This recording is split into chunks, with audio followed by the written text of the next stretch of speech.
বন্ধুরা, আজকে আমরা আপনাদের জন্য একটি বিশেষ ভিডিও নিয়ে আমি আলোচনা করব। এই ভিডিওটার মাধ্যমে ভগবান বিষ্ণু পুরাণ।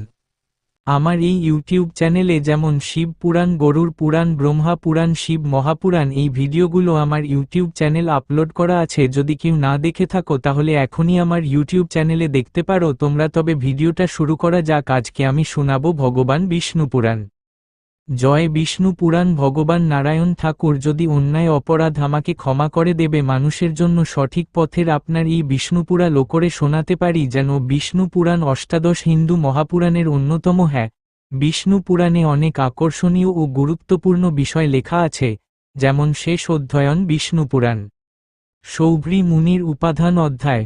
7 মাসকাতার 3 পুত্র পুরুকুৎস, অম্বরীশ ও মুচুকন্দ আর 50 জন কন্যা, তারা সবাই রুলে গুলে অতুলনীয়। অপসের আর এক নাম সৌভ্রী, জলের ভেতরে ধ্যান করে হয়েছেন দিবা বিভাব্রী, অদ্ভুত সেই মুনি। বাইরের কোলাহল থেকে যুক্ত জলের ভিতর কোনো বিঘ্ন নেই, তাই তিনি তপস্যার জবা বেছে নিলেন, এমন নিরাপদ জায়গা। দীর্ঘকাল সাধনা করতে করতে মহান যোগী হলেন তিনি। বহুদিন জলের জলায় থাকার জন্য গায়ে পরোলা ভাসছে। বহুকাল পৃথিবীর মানুষ, পদপাবী, গাছপালা প্রভৃতির সঙ্গে তার কোনো সম্পর্কই নেই। একটানা দীর্ঘ 12 বছর বসে আছেন জনের ওলায়। মুনি সৌক্রী যেয়াবে বাসে এপসা করতেন, সেখানে থাকত একটা বিরাট মাছ আর তার স্ত্রী। অনেক ছেলেপুলে, বাতি নাতনিরও ওভার নেই, সুবে ভেসে বেড়ায়। করণ মুনির মাথায় গায়ে পিঠেও ঘুরে বেড়ায়। পুত্র পৌত্র দৌহিত্রাদি নিয়ে মিনবর সুবেতে কাটায় জলের ভিতর। মুনিকর মাছের এমন সুখের সংসার দেখে মনে মনে ভাবলেন, সাসার সুখের গৃহ বুঝলাম এখন। যথে প্রাগল সংসারী হবার বাসনা। জল থেকে উঠে পড়লেন বিশাল জটা, গোফ, মারিত, গায়ে শ্যাওলা, ভ্রুক্ষেপ নেই। সেদিকে চললেন মারানা রাজার কাছে। মুনিকে দেখে রাজা তো অবাক, বসতে আসন দিলেন, পাদ্য অর্থ পূজা করলেন ভক্তিভরে। অতঃপর জোড়হন্তে নিবেদন করলেন, আপনার আগমনের কারণ কি? মুনি বললেন, আমি সংসারী হব মনস্থ করে এখানে এসেছি। তোমার এক কন্যা আমায় জান করো, কুৎসের বশে জন্ম তোমার। তোমার কাছ থেকে কেট যজ্ঞ মনোরহ হয়ে ফিরে যায় না, এই তুমি আমার অভিলাষ পূর্ণ কর। পৃথিবীতে অনেক রাজা আছে, অনেকের বহু সুন্দরী কন্যাও আছে। মুদির মুবে এমন কথা শুনে রাজা ভেবে পাচ্ছেন না কি বলবেন। জরাজীর্ণ মেঘ কার? বিশাল জবৈভার, শেওলাপূর্ণ মেঘ, তাকে কে করবে? সাপঞ্ছে রাজা কিছু বললেন না, কিছুক্ষণ চিন্তা করানন। রাজার এমন তার দেবে সৌধরী মুনি একে বললেন, এক চিন্তাত্তর তুমি কিসের জন্য? অনুচিত কি কিছু বলেছি? কন্যাদের একদিন তো বিয়ে দিতেই হবে, তাহলে আমায় এক কন্যা খান করতে আপত্তি কোথায়? মুনির কথা শুনে রাজা সাপয়ে বললেন, আপনি অনেক্ষা করুন। রাজার দ্বিধাগ্রস্ত কথা শুনে মুনি ভাবলেন, আমাকে জরাগ্রস্ত দেবে রাজা করাই সম্প্রদানে অসম্মত বলে মান হচ্ছে। রাজার যে 50 জন কন্যা আছে অন্দরমহলে, তারা কেউই আমাকে মনোনীত করবে না। কাজেই আমি যে উপায়ে বিয়ে করতে পারি সেই চেষ্টা করব। তখন তিনি নৃপতিকে সম্বোধন করে বললেন, হে রাজন, আমার কিছু বক্তব্য আছে শোনো। ভোমার অন্তপুরে আমায় যাবার অনুমতি দাও। তোমার কন্যাপনের মধ্যে যে কেউ আমাকে দেখে যদি পতিত্বে বরণ করতে চায়, তাহলে আমি তাকেই গ্রহণ করব। না হলে কেন বুথা সময় নাই করছ? অগলা রাজা অনুমতি দিলেন। রাজা মনে মনে ভাবছেন, এখনই কোনো বিপদ ঘটে যাবে। কোনো কন্যাই যখন মুনিকে মনোনীত করবে না, তখন তিনি নিশ্চয়ই অভিশাপ দেবেন। এদিকে মুনি উপরাল দিবারূপ ধারণ করলেন, তারপর রাজপ্রাসাদে প্রবেশ করলেন। কন্যাগণকে সম্বোধন করে বললেন, হে রাজকন্যাগণ, আমি বিবাহে ইচ্ছুক হয়ে এখানে এসেছি। তোমাদের মধ্যে যদি কেউ আমাকে পতিত্বে বরণ করাত চাও তো বল, ভাতেই রাজা আমার হাতে তুলে দেবে। মুনির কথা শুনে 50 জন কন্যাই তার রূপে মুগ্ধ হয়ে বলল, আমি বিবাহ করব। তাতে ভীষণ কলহের সৃষ্টি হল। প্রলেকে মুনির হাত চেপে ভার নিজের দাবি জানাতে থাকল। অন্তপুরের সকল কথা শুনে রাজা কি করবেন বুঝতে পারছেন না। অন্তপ্তার এসে কন্যাদের এমন অবস্থা দিয়ে সকল কন্যাকেই মুনির হাতে সম্প্রাদান করলেন। মহানন্দে শৌকরী ঋষি ফিরে এলেন আশ্রমে। দেবশিল্পী বিশ্বকর্মাকে আফ্রান করে প্রত্যেকটি কন্যার জন্য একটি করে প্রাসাদ তৈরি করে দিলেন। বিশাল সরোবরও তৈরি করে দিলেন। সেই সব জলাশয়ে পদ্মা, শালুক আদি ফুল, হসদি জলচর পক্ষী কলতান করতে লাগল। প্রত্যেক জলাশয়ের পাশে ছিল সুন্দর সুন্দর উপবন, যা স্বর্ণের নন্দনকাননকেও হার মানায়। বিশ্বকর্মী মুনিবরের আদেশে সব তৈরি করে দিলেন। ভোগা রাজকন্যাগণ প্রলেকেই এক একটি প্রাসাদে মুনিকে নিয়ে আনন্দ উপভোগ করছেন। জলতন বিসর্জন দিয়ে সৌধরী মুনি পুরোপুরি এখন সংসারী। মুক্ত মারফত রাজা কবর পেলেন তার কন্যার সুজেই আছেন। কারুর কোনো অভিযোগ নেই। মুনিবর সকলকে মহাসুজেই রেড়েছেন। রাজা ভাবলেন মুনিবর কেমন করে সকল কন্যাকে সুখী করছেন, একবার দেখে আসি। এই কথা ভেবে গেলেন মুনির আশ্রমে। সেখানে দেখলেন অপূর্ব প্রাসাদমালা ও উপবন। রাজা প্রবেশ করালেন একটি প্রাসাদে। দেবলেন এক কন্যা সুথেই বসে আছে। পিতার আগমনে রাজকন্যা আবদিত হৃদয় উঠে দাঁড়িয়ে এক রত্নবাচিত সিংহাসন দিল বসনে। রাকা আসনে বসে কন্যাকে জিজ্ঞাসা করলেন, তোমার মনে কোনো অসুখ নেই তো? মনে হয় শুবেই আছো। কন্যা বলল, ওই জেতুন পিতা দিব্য উপবন ও নূতন প্রাসাদ, সুদর্শন পুষ্পে শোভিত পূর্ণ জলাশয়, ভূষণাদির কোনো চিহ্ন নেই, কোন কিছুর অভার নেই। সদাই মুনিবর আমার ওপর অনুরক্ত, আমার পিছেই সব সময় থাকেন। অন্য কোনো যন্ত্রীর কাছে যান না, তাই আমার যন্ত্রীগণ সর্বদা মুখে কাল কাটাচ্ছে। কন্যার মুখে এমন কথা শুনে রাজা অন্যান্য কন্যার করবে গেলেন। পূর্বের কন্যার মতো এই কন্যাও শুবে আছে এবং যা চায় তাই পায় এবং আশ্চর্যা, মুনিবর সদাই তার কাছে থাকে, অনা ভগিনীদের কাছে যান না। পরে সকল কন্যার কাছে এই একই বাঁকা শুনতে পেলেন। সকল কন্যার একই উত্তরে বিস্মিত হয়ে রাজা মুনিকে বললেন, আপনার তপবন দেখলাম, এড ঐশ্বর্য জগতে কারো নেই। তারপর রাজা মুনির কাছ থেকে বিদায় নিয়ে ফিরে গেলেন। এইলরে মুনি 50 জন কন্যাকে নিয়ে শুবেই সংসার পেতেছেন। ক্রমে 150 পুত্র উৎপাদন করলেন। ক্রমে ক্রমে মুনির সংসারের প্রতি আসক্তি বাড়ল। মেহ ভীষণ বস্তু। মুনিবর ভাবেন কি মধুর কথা বলে শিশুপুত্রগণ। কেমন সুন্দর হাঁটতে হাঁটতে পড়ে যাচ্ছে এইসব শিশুরা। যখন যৌবনপ্রাপ্ত হবে এবং একজন সুন্দরী কন্যার সঙ্গে বিবাহদের পুত্র পৌত্রগণে আমি বেষ্টিত হব, সুখেতে কাল কাটাব। এইভাবেই যতই বংশ বৃদ্ধি হবে ততই বাড়বে সূর্য। একদিন মুনিবরের অন্তরে দিব্যজ্ঞান জন্মায়, তখন আক্ষেপ করে বলতে লাগলেন, হায়, এ আমি কি করলাম? জয়ানক জয়ে আমি মন্ত্র হয়েছি। অনেক বছরের বাড়া হলো না পূরণ। এইলরে বিষয় বাসনায় মানুষ সমাস্ত হলে কখনো পরম সিদ্ধিলাভ হবে না। হায় হায়, আমি কি নির্বোধ! মাছেদের মধ্যে আমার বাস ছিল, সহসা এমন মোহ জন্মান। 50 জন কন্যার পানি গ্রহণ করে আমি কত কুকর্ম করেছি। অনন্ত বাসনার উদয় হল, তা কখনোই পূরণ হবে না, ক্রমে অনারোধ হবে, দাব বাড়বে।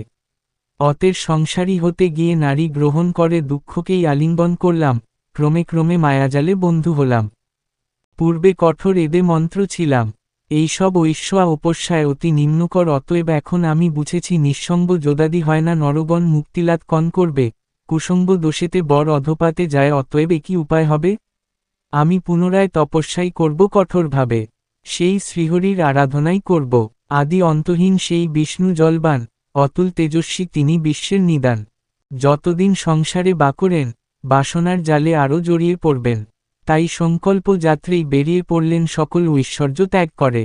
কিন্তু এর সবা করে যাদের বিয়ে করে নিয়ে এলেন, তারা যাবে কোথায়? এখন ওরাও স্বামীর সঙ্গে বিবাগী হয়ে বেরিয়ে নির্জন তপবনে উপস্থিত হয়ে যাবতীয় পাপমোচন করে আকুল প্রার্থনায় শ্রীবিষ্ণুর চরণে নিজেদের ধ্যান জ্ঞান পাপদুলা সকলই দিল অঞ্জলি। অধ্যায় 8 প্রতারক স্বপ্ন। চন্দ্রবংশের রাজা আতুর পুত্র রাজি, মহাবীর মহাপরাক্রমশালী, রঞ্জয়ী পাশক। সে সময় দেবতা ও অসুরদের মধ্যে প্রায়ই যুদ্ধ লেগে থাকত। বহুদিন ধরে চলেছে এক বিশাল লড়াই, কোন মতে শেষ নেই তার। জয় কিংবা পরাজয় যে কোন একটা হলেই প্রাপ্তি। কিন্তু সব সময় যুদ্ধ লেগে থাকলে কখনোই শান্তি আসবে না। উভয় পক্ষই চিন্তিত একটা কিছু উপায়ে যুদ্ধ শেষ করতে হবে। উভয় পক্ষই চলন পিতামহ ব্রহ্মার কাছে। অদিতির পুত্র দেবতা, আর মিদির পুত্রেরা দানব, সকলেই কিন্তু প্রজাপতি কাপালের পুত্র, অর্থাৎ যারা বৈমাত্রেয় ভাই। তবুও সকল সময় সন্দেহ উপস্থিত, যুদ্ধ লেগেই আছে। একটা মীমাংসার সরকার, যারা বললে সব। ব্রহ্মা বললেন, এই যুদ্ধের নিষ্পত্তি করতে পারে একমাত্র রাজা রজি, যার দলের হয়ে সে লড়বে, যারই জয় হবে। কাজেই তোমরা কার কাছে গিয়ে যুদ্ধে যোগ দেবার জন্য কল। ব্রহ্মার কথা শুনে মানবেরা ছুটল সবার আগে, গিয়ে সব কথা বলল। রাজি বলল, ঠিক আছে, আমি তোমাদের দলে যোগ দেব। কিন্তু তোমরা জয়লাভ করলে আমার লাভ কি? জয়ী হয়ে কি দেবে তোমরা আমাকে? দানবেরা বলল, তুমি যা চাইবে তাই দেব। তখন রাজি বললে, যুদ্ধে জয়লাভ করে আমি তোমাদের ওপর আধিপনা করব। আমার কথা মতোই চলবে, তোমরা অনাথা করা চলবে না। এই আমার শর্ত, দেখ যদি মন নিতে পারো। রাজির কথা শুনে সানবেরা সঙ্গে সঙ্গেই বলে উঠল, না, এমন পত্র আমরা কবনি জেনে নেন না। আমাদের রাজা প্রহ্লাদ, তার কথামতোই আমরা চলব। একে আমরা সব সময় মানাকারী, তার সম্মান অক্ষুণ্ণ রাখব। তবে আমাদের হয়ে আপনি লড়াই করে যুদ্ধে জয়লাভ করলে আমরা অবশ্যই যথাযোগ্য সম্মান দের আপনাকে। রাজি বলল, না, তা হবে না। আধিবা আমার চাইই, আমরা জানতা মেনে নেবে না। তাহলে যাও, আমাকে আর বিরক্ত করো না। ছাড় মানতে রাজি আছি, তবু অনর বসাল কিছুতেই স্বীকার করব না। এই কথা বলে দানবেরা চলে গেল। এবার এলেন দেবতাগণ ইন্দ্রকে সঙ্গে নিয়ে। একইভাবে নিবেদন করলেন রাজা রাজির কাছে। বললেন, হে রাজন, আপনি আমাদের সাহায্য করুন। যুদ্ধে পরাজিত করুন দানবদের, ওদের সঙ্গে আমরা পর উঠছি না।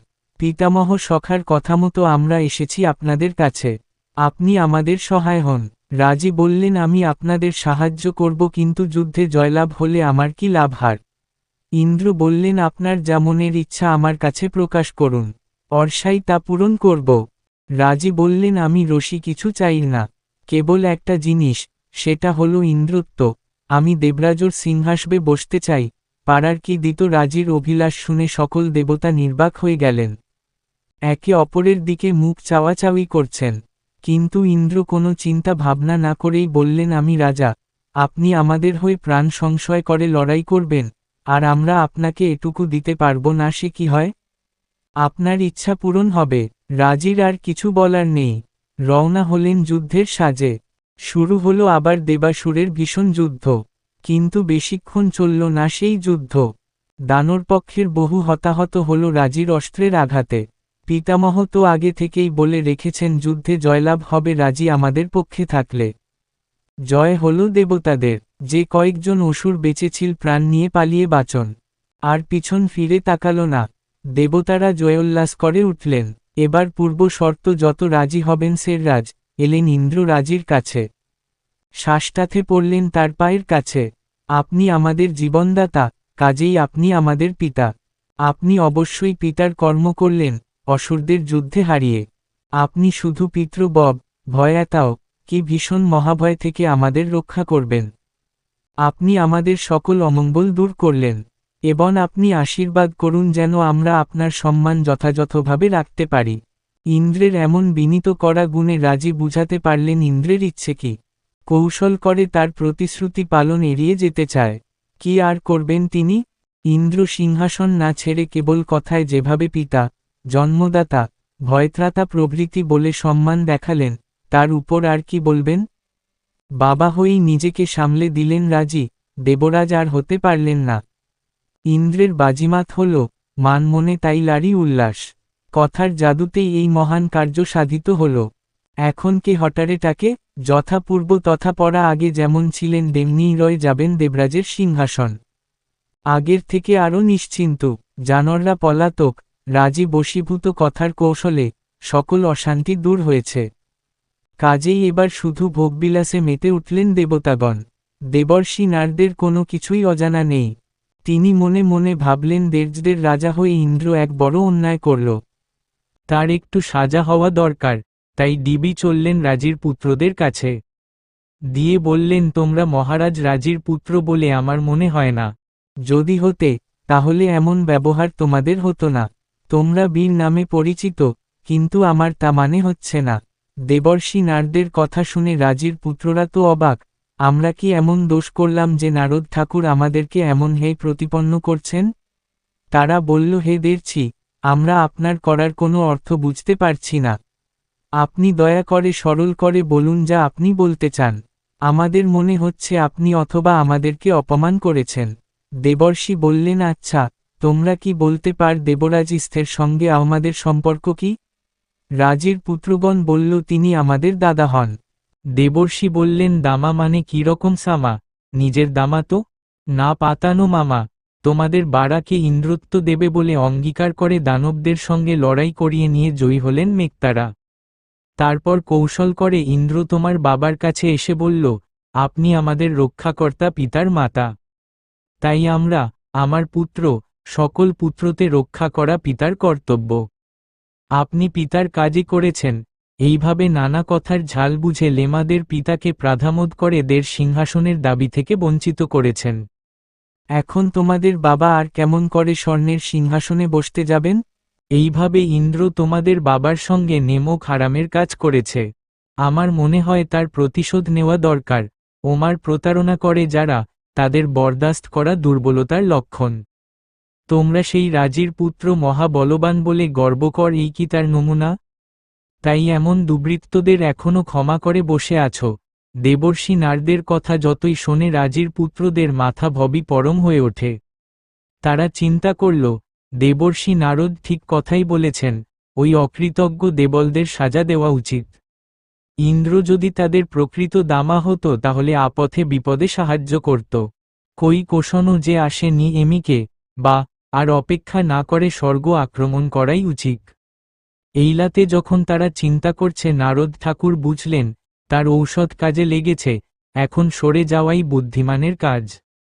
তারপর রাজির পুত্রা অস্ত্রশয়ে সুসজ্জিত হয়ে মহাক্রোধে স্বর্গ আক্রমণ করুন প্রতিরোধ করতে এলেন দেবগণ। রাজিসোম বল থার পুরগণ, তারা দেবেদের দিল মহামহাজার, মার যেয়ে দেবতারা রণক্ষেত্র ছেড়ে পালালেন। তারপর দেবগুরু বৃহস্পতি এসে রাজির পুত্রদের অনেক বুঝিয়ে সুজিয়ে স্বর্গ সিংহাসন ইন্দ্রকে ফিরিয়ে দিলেন। প্রতারণার ফল পেলেন ইন্দ্র। অধ্যায় 9 কনন্মোষ্পাদের কাহিনী। সগার বংশের রাজা ছিলেন ঋতুপর্ণ। পাশাবেলায় মহাকুরন্ধর তিনি। তার পুত্র সুদাস পরম বার্ষিক ও দয়ালু। সুমাদের পুত্র সৌদাস অতি বড় শিকারী বীর তিনি। সৌদাসের গায়ে লেগে বেঁচেছে এমন কোনো প্রাণী জগতে নেই। একদিন তিনি জঙ্গলে গিয়ে তীর দিয়ে একটি বাঘকে মেরে ফেললেন। তারপর দ্বিতীয় বাঘকে মারবার জন্য সৌদাস যবন উদার যান সেই বাঘটি বিশাল অয়ঙ্কর রাক্ষস মূর্তি ধরে গর্জন করতে করতে বলল, তুই আমার ভাইকে মারলি কেন? কি দোয় করেছিল তোর কাছে? আমি চোখে দেখছি। এই কথা বলেই সেই রাক্ষসটা বনের ভিতরে কোথায় লুকানো সৌদাস আর তাকে দেখতে পেলেন না। তারপর বহুদিন কেটে গেছে। একসময় সৌদাস কুলগুরু বশিষ্ঠকে আচার্য করে এক বিকট যজ্ঞের আয়োজন করলেন। মহা ধুমধামে শেষ হল যজ্ঞ। বৌপিস্টদের রাজাকে বললেন, যজ্ঞ শেষ হল, এরপর কোনো সম ব্রাহ্মণকে ম্যাশ বাওয়াতে পারলে এই যজ্ঞের ঠিক ঠিক ফল পাওয়া যাবে। রাজা সৌদাস বললেন, আপনি সেই সৎ ব্রাহ্মণ, আপনাকেই আমি মাংস ভোজন করাতে চাই। আমি পাচকতে দিয়ে সব ব্যবস্থা করছি, আপনি একটু অপেক্ষা করুন। স্নান শেষ করে এলেন বশিষ্ঠদের। ভোজবে বসলেন রাজা, পরিবেশন করলেন অঙ্গ বাজনাদির সঙ্গে মাংস। রাঙা করা ম্যাসের দিকে তাকিয়ে বশিষ্ঠদেবের একটু বটকা লাগল। তারপর ভালো করে তাকিয়ে বুঝলেন তাকে পরিবেশিত মাসে প্রকৃতপক্ষে নরমাংস, যা মানুষের আমার্থা নয়। কি স্পর্ধা! সেই নরমাসে আমাকে দিয়েছে খেতে। রাগে তার চোখ লাল হয়ে গেল। তিনি উঠে পড়লেন। গঠন করে তিনি বলাজ লাগলেন, এতখানি দুঃসাহস সামারা মানুষের মাংস আমায় যেতে দিলে? মুনির কথা গুনে সৌদাস অবাক, কেমন করে সম্ভব? পাচককে ডেকে জিজ্ঞাসা করারন, কিন্তু সে সুযোগ না দিয়ে বশিষ্ঠদের পাপ দিলেন। আমাকে যেমন তুমি নরমাসে বাওয়াতে চেষ্টা করেছিলে, তেমনি তুমি নরমাংস ভোজি রাক্ষস হবে। সৌদাস বিনীত কণ্ঠে বললেন, শুরুদের আমাকে একই অভিশাপ দিলেন? আমি তো কিছুই বুঝতে পারছি না। আমি স্বেচ্ছায় এই অন্যায় করিনি। আপনি মাসে যেতে চাইলেন, আমি পাচতকে বললাম, কেমন করে নরমাংস এল, আমাকে একটু জানবার সুযোগ দিন। এই কথা বলতে বলতে রাজা সৌদাসের মাথাটা গরম হয়ে উঠল, অভিশাপ দেবার জন্য উদ্যত হলেন। হাতে মন্ত্রকৃত জল নিলেন। রানী দময়ন্তী সঙ্গে সঙ্গে ছুটে এসে বাধা দিলেন রাজাকে, একই করছো তুমি? উনি আমাদের কুলগুক, তার প্রতি রূঢ় আচরণ মানায় না। রানীর কথায় শাস্ত্র হয়ে সৌদাস ভাবলেন, আমাদের অজ্ঞাতে হয়তো নরমাসে এসে গেছে গুরুদেবের পাতে। হয়তো এটাই ভাগ্যের লিখন, কিন্তু এই অভিশপ্ত জল কোথায় ফেলি? এই জল যদি পৃথিবীতে পড়ে গোটা পৃথিবী জাল পুড়ে ছাই হরে। অনেক ভাববার পর সৌদাস নিজের পাই ফেললেন। সঙ্গে সঙ্গে পা দুটো বিচিত্র রঙের কনমোষ, মলিন হয়ে গেন। সেই থেকে সৌদাসের নাম কায়নাম। এতক্ষণে বশিষ্ঠদের শান্ত হলেন, ভাবলেন কেন এমনি হল। ধ্যানযোগে বুঝতে পারলেন সৌদানের কোনো দোষ নেই, সকল চক্রান্ত সেই বাঘরূপী রাক্ষসের। সারহলার প্রতিশোধ বেরার জন্য এমন ঘটনা ঘটিয়েছে, অভিশাপ বাঁকা যবন মুখ থেকে বেরিয়েছে, তা অবার্থ। রশিষ্ঠদের এই সালমানের জন্য অনুতপ্ত হলেন, তিনি রাজাকে প্রদত্ত অভিশাপ লঘু করে দিলেন, তাকে সারা জীবন রাক্ষস রুনে বাঁধতে হবে না। মায়ে 12টা বন্ধর, তারপর আপনা আপনি পাপমুক্ত হরেন, তারপর কন্মস্পাদ রাক্ষসরূপে রবে চলে গেলেন। ক্ষুধার জ্বালা মেটান বড় মাসে যেয়ে একদিন তিনি দেখতে পেলেন এক ব্রাহ্মণ সম্পত্তিকে। অল্পদিন হলো তাদের বিয়ে হয়েছে, ভাই কোনো সন্তান হয়নি। কন্মস্পাদ এসে ধরলেন ব্রাহ্মণকে। তাই দেখে আকুল ভান্নায় ভেঙ্গে পড়ল ব্রাহ্মণী, বলল, এ আপনি কি করছেন? আপনি কি ভুলে গেলেন যে আপনি প্রকৃতপক্ষে রাক্ষস নন, আপনি রাজা সৌদাস? কিন্তু সৌদাস ব্রাহ্মণীর কথা না সুগুনে যেয়ে ফেললেন ব্রাহ্মণকে। তখন রাগে দুষবে ব্রাহ্মণী শাপ দিলেন, তুমি যবন আমাকে সন্তান লাতের সুযোগ দিনে না ভবন তুমিও কজনও সন্তানের পিতা হতে পারাব না। তারপর 12 বছর কেটে যাওয়ার পর কন্মস্পাদ শাপমুক্ত হলেন, কিন্তু ব্রাহ্মণীর অভিশাপে সারাজীবন অপুতক রইলেন। অধ্যায় 10 নিমি হলেন বিদেহ সূর্যবংশের এক বিখ্যাত রাজা নিমি। একবার তিনি সংকল্প করলেন 1000 বছর ধরে যজ্ঞ করবেন। যজ্ঞের আগুন জ্বলবে 1000 বছর ধরে। কুলগুরু বশিষ্ঠদেবের কাছে গিয়ে জানালেন তার মনোবাঞ্ছার কথা। বশিষ্ঠদেব বললেন, যজ্ঞ করবে সে তো খুব ভালো কথা, কিন্তু আমি তাতে যোগ দিতে পারব না। কারণ ইন্দ্র অন্য একটি যজ্ঞে আমাকে নিযুক্ত করেছেন, তাই এখন আমার কিছু করার নেই। তবে তুমি যদি ইন্দ্রের যজ্ঞ শেষ হওয়া পর্যন্ত অপেক্ষা কর, তাহলে আমি যোগ দিতে পারি তোমার যজ্ঞে। বশিষ্ঠদেবের কথা শুনে নিমি রাজার খুব রাগ হল।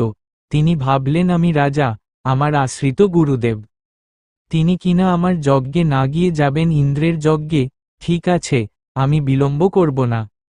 যথাসময়েই যজ্ঞ শুরু করর অন্য কাউকে প্রধান হোতা করে, এই চিন্তা করে গেলেন গৌতম ঋষির আশ্রমে। বললেন, যজ্ঞ করার কথা। রাজি হলেন তিনি। আরও কিছু মুনিকে নিয়ে যজ্ঞ শুরু হল। বশিষ্ঠদের এ সবের কিছুই জানতে পারলেন না। ইন্দ্রের যজ্ঞ শেষ করে ফিরে এলেন তিনি। দেখলেন নিমির যজ্ঞের প্রধান হোত গৌতম মুনি। মনে মনে ক্রুদ্ধ হলেন তিনি, ভাবলেন কুলগুরুকে অবজ্ঞা। নিজেকে ঠিক রাখতে না পেরে চলে গেলেন নিমির প্রাসাদে। দেখলেন রাজা পালঙ্কে ঘুমাচ্ছেন। দেখামাত্রই রাগটা আরও বেড়ে গেল। অভিশাপ দিলেন, কুলগুরুকে অবজ্ঞা করে গৌতমকে দিয়ে যজ্ঞ করালে, আমার অভিশাপে তুমি বিদেহ হও, তোমার দেহ প্রাণহীন হবে। বশিষ্ঠের শাপে রাজা নিমির মৃত্যু হল, আর নিমির শাপে বশিষ্ঠদের নতুন দেহ ধারণ করলেন মিত্র বরুণের পুত্ররূপে। গৌতম মুনির দ্বারা যজ্ঞ তখনও চলছে, তাই সুগন্ধ তেল মাখিয়ে রাজার দেহকে যত্ন করে রাখা হল। এদিকে ঋষিরা যজ্ঞ শেষ করে রাজাকে আশীর্বাদ করতে গেলেন। মৃত রাজার সামনে দাঁড়ালেন, বললেন, হে রাজন, আপনার যজ্ঞ সমাপ্ত ও সার্থক হয়েছে। সেই পুণ্যে কিবা হয় তব অভিলাষ, আমাদের কাছে তাহা প্রকাশ কর। সবাইকে অবাক করে নিমির স্বরে কেউ যেন কথা বলে উঠল, ঋষিগণ, দেহ ছাড়া প্রাণ নিয়ে থাকা যে কত কষ্ট তা এখন অনুভব করতে পারছি। দেহের উপর প্রাণের বড় মায়া। আমি আর ওই কাকে ধরে মায়ায় বন্দী হতে চাই না, কিন্তু আমি সবার কাছেই থাকতে চাই। তখন ঋষিরা আশীর্বাদ করলেন, তুমি বিদেহ হয়েই থাক। সেই থেকে নিমি রাজা বিদেহ হয়েই থাকলেন। কিন্তু দেহ না থাকলে রাজত্ব চালাবেন কেমন করে? পুত্রও নেই। তখন ঋষিরা তার মৃতদেহে মন্থন করে এক পুত্র সন্তান সৃষ্টি করলেন।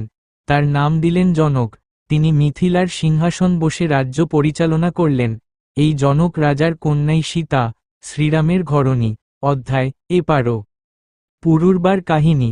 সূর্যের পুত্র মনু একসময় পুত্র কামনায় রশিষ্ঠদেরকে প্রধান পুরোহিত করে যজ্ঞ করেন। সেই যজ্ঞে তার স্ত্রী কিন্তু কন্যা কামনার সংকল্প করলেন। কাজেই যজ্ঞ শেষে রাবির গর্তে জন্মাল এক কন্যা। রানী খুব খুশি, কিন্তু বিস্মিত হলেন স্বয়ং মনু। তিনি পুত্র কামনায় যজ্ঞ করে পেলেন কন্যা, এই কেমন করে হয়? ক্ষুণ্ণমান জিজ্ঞেস করলেন রশিষ্ঠদেরকে।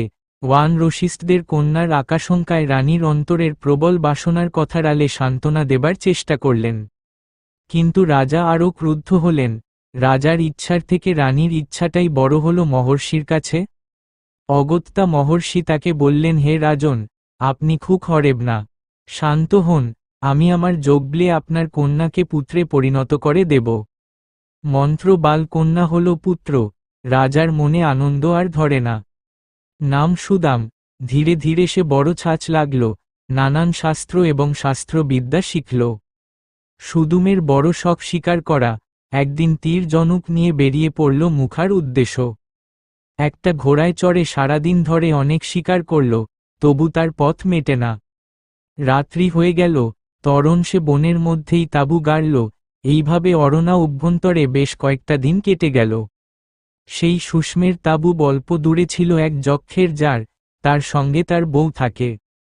সুজনে নির্জনে বাস করে, যায় দায়, মনের আনন্দে থাকে, কিন্তু কোথাকার এক রাজপুর এসে তাদের নির্জনতায় বাধ্য হয়ে দেয়া দিল। বনের কত জন্তু জানোয়ার ঘুরে বেড়াত, এই রাজকুমার আসার জন্য অরণ্য প্রায় পশুসুনা। যক্ষ চিন্তা করে কিলার এই রাজপুত্রকে অরণ্য থেকে বিতরণ করা যায়। একদিন যক্ষ তার বউকে বলল, তুমি ওকে উমারণে নিয়ে যাও লোভ দেখিয়ে, তাহলেই তাদাধন জব্দ হবে। বড়ই অদ্ভুত এই উমারণ, এই বনে যে ঢুকবে, সঙ্গে সঙ্গে সে নারী হয়ে যাবে। শিবের অভিশাপ আছে। যক্ষিণী একদিন সুসুয়কে ভুলিয়ে নিয়ে গেল সেই বনে, সঙ্গে সঙ্গেই সে নারীকে পরিণত হল। লজ্জায় তার মাথা ছোট হয়ে গেল, বনে বনে ঘুরছে, লজ্জায় আর প্রাসাদে ফিরতে পারে না। তারার গর্তে চন্দ্রের এক পুত্রের নাম বুধ। সুদুমের রূপ দেবে সে বিমোহিত হল। একে অন্যের প্রেমে পড়ল এবং মনের আনন্দে বিয়ে করল। নারী কলে সুদায়ের নাম হল ইলা। সে গর্ভবতী হল, তারপর যথাসময়ে বিয়ে করল, এক পুত্র হল, নাম রাখলেন পুরুতবা। কিন্তু মনুর আর কোন সন্তান না থাকায় পরবর্তীকালে রাজা শাসন করবে কো। বশিষ্ঠদের এ বিষয়ে গভীরভাবে চিন্তা করে শিরের কাছে গিয়ে তার বহু স্তবস্তুতি করে বললেন, হে মহেশ, আপনার অভিশপ্ত উমাবনে প্রবেশ করে সুদাম নারী হয়ে গেছে। এখন মনু কংস রক্ষা হয় কি সে? আপনি একটা কিছু ব্যবস্থা করে দিন। শির কনলেন, আমার আর কি করার আছে, ওরে একটা ব্যবস্থা করছি। সুশুষ 1 মাস পুরুষ ও 1 মাস নারী হয়ে থাকবে। শেষ পর্যন্ত তাই হল। সুস্থায় 1 মাস পুরুষরূপে রাজশাসন করলেন, পরবর্তী 1 মাস নারীরণে বুধের সঙ্গে কাটালেন, তারপর আবার রাজা হলেন। এইভাবে বহুকাল রাজত্ব করার পর সুস্থায় বৃদ্ধ বয়সে তার পুত্র পুরকরাকে প্রতিষ্ঠানপুরের সিংহাসনে বসালেন। রাজা হওয়ার পর পুরারার জীবনে একটি উল্লেখযোগ্য ঘটনা ঘটল। স্বর্গলোকে যত অপ্সরা আছে তাদের মধ্যে সর্বশ্রেষ্ঠ হল উর্বশী। তাই দেবরাজ ইন্দ্র উর্বশীকেই বেশি ভালোবাসেন, কিন্তু ভাদের ভালোবাসা মিত্র বরুণের সহ্য হল না। একদিন সামান্য কারণে দিবি অভিশাপ দিলেন উর্বশীকে। অনিশাপের কারণে উর্বশী স্বর্ণলোকে ছেড়ে সাধারণ নারীর বেশে ঘুরতে লাগল এই মর্ত্যধামে। সহসা একদিন পুরুরবাকে দেখতে পেল, পুরুরবাও উর্বশীকে দেখল। উভয়ই বিস্মিত হল। পুরুররা ভাবছে জাপান এমন নারী সে আগে কখনো দেখেনি, আর উর্বশী ভাবছে মার্চ মানুষ কি এক সুন্দর হতে পারে। উভয়কে ভালোবেসে ফেলল। কিন্তু উর্বশীর মনে ভয় হল, সাপের মেয়াদ ফুরোলে তাকে স্বর্গে চলে যেতে হবে। তখন পুরুরবার কি অবস্থা হবে? আবার এমন একজন পুরুষের সঙ্গলাদের প্রবল বাসনা। তাই মনে যান 3টে শর্ত ঠিক করুন। প্রথম শর্ত হল সে কেবল যাবে, অন্য কিছু যাবে না। দ্বিতীয় শর্ত হল 2টো ভেড়া থাকরে তার শোবার ঘরে, তাদের কেউ দূরে সরাতে পারবে না।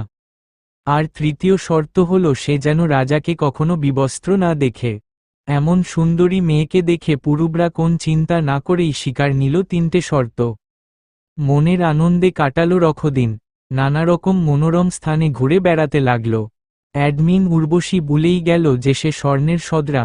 এদিকে উর্বশীকে হারিয়ে ইন্দ্রের যুবজারাপ অবস্থা। বন্ধুর এমন অবস্থা দেবে গন্ধর্বরাজ বিশ্বাবসু বুবি চিন্তিত। উর্বশীকে স্বর্গে ফিরিয়ে আনার জন্য মর্তে গেলেন, গোপনে ঢুকলেন পুরুরবার শয়ন কক্ষে। রাতের বেলায় ঘন অন্ধকারে উর্বশীর ভেড়া চুরি করলেন, তারা চিৎকার করে উঠল। উর্বশী জেগে উঠে পুরুরবাকে জাগিয়ে বলল, কেউ ভেড়া চুরি করতে এসেছে, এই বলে কাঁদতে লাগল। ঘুম যেথে গেল পুরুরবার।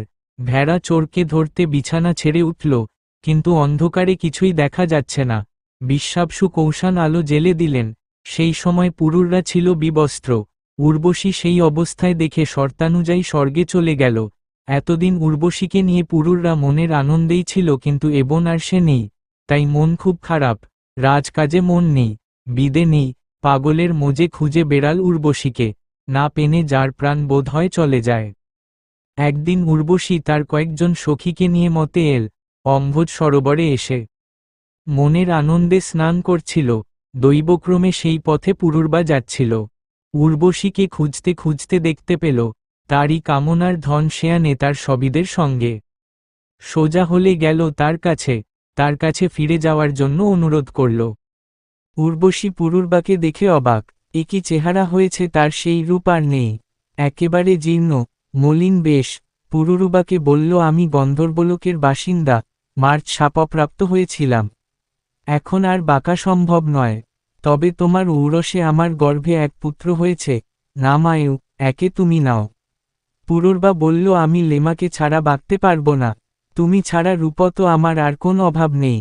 করুণ উর্বশী কয়েকজন গন্ধর্বকে পুরুরবার কাছে রেয়ে চলে গেল। সেই গন্ধর্বগণ পুরুরবার দুঃখ দূর করার চেষ্টা করল, তবুই রাজার দুঃখ দূর হল না। তখন লরা রাজাকে একটি অগ্নিস্থানী দিল, বলল, আপনি উর্বশীর সাবেই আছেন মনে করে ঈশ্বর চিন্তা করে এই অগ্নির পূজা করবেন 3 বার, তবে আপনার ইচ্ছা পূর্ণ হবে। উর্বশীকে না পেয়ে পূজরবার মনে শান্তি নেই, বনের মধ্যে ফেলে দিল সেই অগ্নিস্থলী, ফিরে এল প্রাসাদে পুত্র আয়ুকে নিয়ে। আবার কি ভেবে সেই রণে গেল অগ্নিস্থলীটি আনবার জন্যে, কিন্তু দেখল সেখানে একটা পাল গাছ, তার ভেতরে আবার একটি অশ্বত্থগান্ধ। পুরুরবা সেই ভেজারা গাছকেই নিয়ে এল প্রাসাদে। সেই কাঠে কাঠজথে আগুন জ্বালিয়ে গ্রহণ করলেন রিনবার, কিন্তু বড়ই আশ্চর্য ব্যাপার ঘটল। ফরক্ষণ হোম করে, কাকক্ষণ উর্বশীর সঙ্গসূর্য অনুভব করে। জয় বিষ্ণু পুরাণ। ভগবান বিষ্ণুর কল্কি পুরাণ। কিছু কাহিনী কলিযুগের ভগবান বিষ্ণু পুরাণে। বিষ্ণু পুরাণের শেষ অধ্যায়গুলিতে ষষ্ঠ অংশ কলিযুগের বর্ণনা, যোগ, ধ্যান এবং বিষ্ণুর প্রতি ভক্তির মাধ্যমে মোক্ষ লাভের উপায় আলোচিত হয়েছে। বিশেষ করে শেষ অধ্যায়গুলো 6.7 থেকে ধ্যান ও যোগের মাধ্যমে বিষ্ণুতে বিলীন হয়ে মুক্তিলাভের প্রক্রিয়া ব্যাখ্যা করে এবং বুদ্ধকে বিষ্ণুর মায়াময় অবতার হিসেবে বর্ণনা করে কলিযুগে দুষ্টদের বিভ্রান্ত করার উদ্দেশ্য তুলে ধরে। শেষ অধ্যায়ের মূল বিষয়বস্তু কলিযুগের প্রকৃতি। কলিযুগকে অত্যন্ত কলুষিত, নিষ্ঠুর এবং দুঃখময় বলা হলেও এতে বিষ্ণুর প্রতি ভক্তি রেখে সত্য ও ধার্মিক পথে থেকে মুক্তি পাওয়ার সুযোগ আছে বলে বর্ণনা করা হয়েছে। যোগ ও ধ্যান। শেষ দিকের অধ্যায়গুলোতে যোগ ও ধ্যানের মাধ্যমে বিষ্ণুর প্রতি ভক্তি এবং ব্রহ্মের সঙ্গে একাত্মতা লাভের প্রক্রিয়া বিস্তারিতভাবে আলোচিত হয়েছে, যেখানে যম, নিয়ম, প্রাণায়াম ও প্রত্যাহারের মতো বিষয়গুলো অন্তর্ভুক্ত। বিষ্ণুর মায়ামোহ। বিষ্ণু পুরাণের শেষ অধ্যায়গুলোতে বুদ্ধকে বিষ্ণুর নবম অবতার হিসেবে বর্ণনা করা হয়েছে, যিনি কলিযুগে দুষ্টদের সত্য থেকে বিচ্যুত করতে মায়ামোহ সৃষ্টি করেছেন। অক্ষয় পুরাণ। শেষ অধ্যায় 6.8 নিজেকে একটি অক্ষয় বৈষ্ণব পুরাণ হিসেবে ঘোষণা করে। সংক্ষেপে, শেষ অংশটি কলিযুগের চ্যালেঞ্জ এবং সেই যুগে বিষ্ণুভক্তি ও যোগের মাধ্যমে মোক্ষলাভের পথ নির্দেশ করে, যা বিষ্ণুর মায়াময় অবতারের ধারণার সাথে যুক্ত। বিষ্ণু পুরাণে কলিযুগের ভয়ঙ্কর অবস্থার বর্ণনা আছে, যেখানে দুর্নীতি, হিংসা, অধর্ম চরম সীমায় পৌঁছায়, মানুষ লোভী ও মিথ্যাবাদী হয়, রাজারা প্রজাদের শোষণ করে। এবং এই যুগের শেষে ভগবান বিষ্ণু কল্কি অবতার রূপে আবির্ভূত হয়ে কলিযুগ ধ্বংস করবেন ও নতুন সত্যযুগের সূচনা করবেন, যা ওপেন হল করোনার ব্র্যাকেট বিষ্ণু পুরাণের শেষ অধ্যায়ের মূল বিষয়। কলিযুগের ভয়ঙ্কর অবস্থা, নৈতিক অধঃপতন, মানুষে দয়া, সত্যবাদিতা ও ধার্মিকতা থাকবে না। লোভ, হিংসা, মিথ্যাচার প্রাধান্য পাবে, সামাজিক বিশৃঙ্খলা, রাজা ও শাসকেরা হবেন দুর্নীতিপ্রায়ণ, প্রজাদের ওপর অত্যাচার করবে এবং তাদের সম্পত্তি কেড়ে নেবে। ধর্মের অবক্ষয়, ধর্মীয় নিয়মকানুন ও আচারের গুরুত্ব হ্রাস পাবে, অধর্মের জয় জয়কার হবে। প্রকৃতির রুদ্র রূপ। কলিযুগের শেষ পর্যায়ে ভয়াবহ বন্যা, অতিবৃষ্টি এবং পৃথিবী জলমগ্ন হওয়ার মতো প্রাকৃতিক দুর্যোগ দেখা দেবে বলে ওপেন হল করোনার ব্র্যাকেট বিষ্ণু পুরাণ বলা হয়েছে। কলিযুগের সমাপ্তি ও কল্কি অবতার। কল্কি অবতারের আগমন। কলিযুগের শেষ সীমায়, যখন পৃথিবী অধর্মে ছেয়ে যাবে, তখন ভগবান বিষ্ণু, কল্কি, রূপে জন্মগ্রহণ করবেন।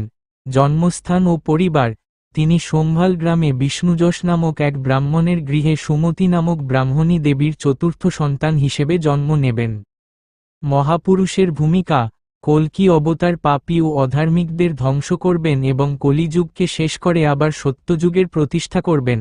সংক্ষেপে বিষ্ণু পুরাণের শেষ অংশে কলিযুগের অন্ধকার দিক এবং তার থেকে মুক্তি পেতে কল্কি অবতারের আগমন ও নতুন যুগের সূচনা বর্ণিত হয়েছে।